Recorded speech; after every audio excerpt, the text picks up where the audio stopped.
അങ്ങനെ big boss ഹൗസിൽ നിന്നും യമുന റാണി പുറത്തായിരിക്കുകയാണ്. അതൊരു 100% കൺഫേം ആയ ന്യൂസ് ആണ്. അതുകൂടാതെ തന്നെ പ്രോമോ വന്നിട്ടുണ്ട്. പ്രോമോക്കകത്ത് കാണിക്കുന്ന വേറൊന്നുമല്ല, നമ്മുടെ കണ്ടസ്റ്റൻസ്, അതായത് നമ്മുടെ നോമിനേഷൻ വന്ന കണ്ടസ്റ്റൻസിന്റെ ഫ്രണ്ടിൽ കുറച്ച് ബോക്സസ് ഉണ്ട്. അപ്പൊ അതിനകത്ത് റെഡും അതുപോലെ തന്നെ ഗ്രീനും ആണുള്ളത്. അപ്പൊ ഗ്രീൻ എല്ലാവരുടെ കൈ ഇടാൻ പറയുന്നുണ്ട് അതിനകത്ത്. അപ്പൊ ആ ബോക്സിനകത്ത് ഗ്രീൻ ആണെങ്കിൽ അവർ ഇന്നാണ്. അതുപോലെ തന്നെ റെഡ് ആരുടെ കയ്യിലാണോ ആവുന്നത് അവരാണ് ഔട്ട് ആവുന്നത്. അപ്പൊ നമ്മുടെ ജാൻമണി ആണെങ്കിൽ അവിടെ തലയിറങ്ങി വീഴുന്നുണ്ട്. അപ്പൊ അതിന്റെ അടുത്തായിട്ട് നമ്മുടെ യമുന നിൽപ്പുണ്ട്. അപ്പൊ യമുനയുടെ കൈക്കകത്ത് നമുക്ക് കറക്റ്റ് ആയിട്ട് കാണാൻ പറ്റും, റെഡ് കളറാണ് കാണിക്കുന്നത്. അപ്പൊ അതിൽ നിന്നും വ്യക്തമാണ് യമുന റാണിയാണ് പുറത്ത് പോകുന്നത് എന്നുള്ളത്. അത് തന്നെ മുന്നേ തന്നെ പറയുന്നുണ്ട് യമുന റാണിയാണ് പുറത്തേക്ക് പോകുന്നതെന്ന് എല്ലാവരും പറയുന്നുണ്ടായിരുന്നു. അപ്പൊ പ്രോമോയിൽ കൂടെ അത് വ്യക്തമായി കാണുന്നുമുണ്ട്.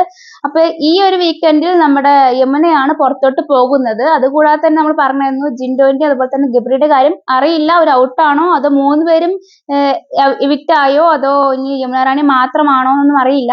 എന്തായാലും യമുന റാണിയുടെ കാര്യം ഉറപ്പാണ്, 100% ഉറപ്പാണ്. യമുന റാണി വീട്ടിൽ നിന്നും പുറത്തേക്ക് പോയി.